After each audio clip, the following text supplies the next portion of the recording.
Back here on the Cougar Coaches Show, talking Lady Cougar basketball with the head coach Mike Davis.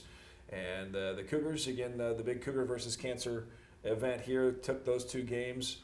Again, we're still, that Campbellsville game, I think, is one that just kind of, through my role during the game and through the crowd, you could just hear different comments and different buzz. And man, these only 6 girls, and then not just the fans, but then the other girls who are injured and can't play. They're cheerleading and coaching and cheering on and keeping the girls in it all the way through was fun to watch it all kind of come One together. thing we really talk about and emphasize, and our girls have done a great job, just because you're not playing does not mean you're not part of this team. And I think those young ladies have really bought into that. They're doing a great job trying to help their teammates, encourage them. And, there's amazing how many things go into winning ball games. Some of them you notice on the court, some happen in the locker room, some in the dormitories, who knows. But lots of stuff goes into a team having success. And, our young ladies are really working toward that right now. You had a tough road trip up to Chicago, take on another, at that time, top 25 team in Robert Morris. Took a loss there. Tell us a little bit about how that game went for you guys. Disappointing. Robert Morris, a good team. I think they're 21 in the country when we played them. Very athletic team. And just came out sluggish and didn't compete the way we wanted to and move the way that we really need to have success right now. Caught up with them within 1 point at a minute or two before the half. Actually had a chance to take the lead. Missed a couple of free throws. They come down and make a 3, and all of a sudden, what could have been us being up 1 or 2 ends up down 4 or 5. And then it was just a struggle. And they're a good ball club, tough place to play and all those things. But I think we were disappointed in the effort that we brought to it. I know when we watched film, there was a lot of disappointment in watching, how we competed, because this team really does not have that luxury of, a lot of error, room for error. We have to really be tuned in and play it at a pretty good level mentally. And when we don't, it catches us very, very quick. The Park game at home, starting off conference play, big doubleheader with them at the Southwell Complex. And got off immediately to a weird start with the free throw situation, the whatever that foul was, or I didn't even know. It's AMC referees, AMC referees. Let's just, we'll throw that out there.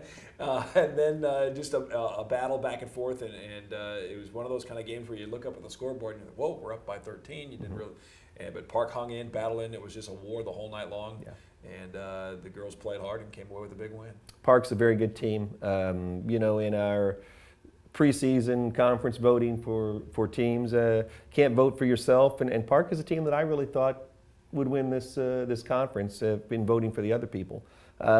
Very good team, good players returning, brought in some good players along with that. They were 11-2 coming into our game last night, and very physical team. I really like that about them. They great physical bodies and play that way. I thought our girls really caused some frustration for them. I thought how we were attacking them and not allowing them to do a few things, and that led to maybe the longest half in the history of college basketball. I don't know how many free throws we shot the second half, but we shot 40-some for the ball game and shot at a great rate. Over 80% that we made. And every time they'd kind of make a little run, we'd knock our free throws down and keep our distance and keep them at arm's length and pulled out a great win. And a gutsy win, and there was a play late in the ball game with Julie Tipo at the free throw line, and I think it was the second free throw, and it was the rebound, and she just blew past everybody to get that rebound. Just catch. I mean, it's something little thing like that doesn't necessarily show up on a stat sheet or is something that somebody remembers as flashy as a big 3-pointer on the wing or something like that. But it's just another one of those moments where you can't help but just completely buy in behind and get behind that momentum. Well, for the people who aren't coming to our games right now, with our reduced numbers, late in the ball game, we're not even putting players on the offensive line when we shoot free throws. We're putting our players back to be ready to play defense and just save one trip of running up and down the court. And, she's shooting a free throw with no other teammate up there. They have 4 people on the line, misses her free throw, chases after and actually gets the rebound and brings it out 1-on-4. And, I was telling someone when we walked in here, our games right now, I don't know that you want to show them all, here's an instructional video. Yeah. I think there's a lot of instruction there as to kids playing with a lot of heart, though. And that's what this team is doing. Adversity and fighting through that adversity and not giving up when they look back and see, what could have been or might have been with the different players injured and they move on. There was a funny moment late, and I told Amanda after the ballgame, I said she had the quote of the year. I don't know if you actually heard it happen or not, but Ariel. Can we say it on the air? Yeah, oh yeah. Okay, yeah, good. Yeah, no, Good. With no, Amanda, I worry just a second.